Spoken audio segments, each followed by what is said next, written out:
چۆن تاکی مسلمان و چۆن میلەتی مسلمان بە عیزت ببێت بەڵام ئەو فەوزایی لە کۆمەلگا خەڵک دەستی داوە پێی واللهی ڕۆژ بە ڕۆژ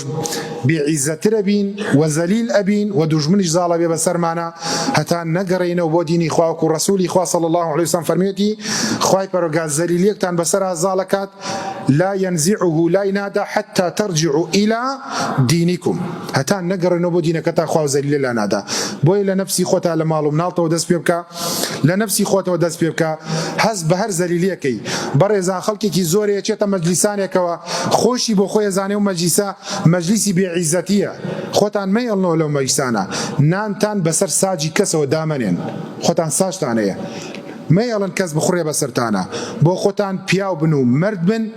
و ئافرەتەکانمان مرد بن بۆ خۆتان لە مەجلیسێکا دابنشن خۆت خاوەنی خۆی بی چییە مناڵ و توالێک لە مەجلیسێکا بخوڕێ بەسەرتا ئادەی فڵان کەسە و قۆرێ بێنە و ئەو چایە بێنە و ئەوە بێنە مەیەڵن لەگەڵ ئەوە شابات تەکەبورمان نەبێ پێڵاو بۆ مناڵێک دانین بۆ ئەختیارێکی دانین ئەم عیزەتەمان گەڕانەوە بۆ خۆمان ئیسفادە لە نوێژمان لە قوربانیمان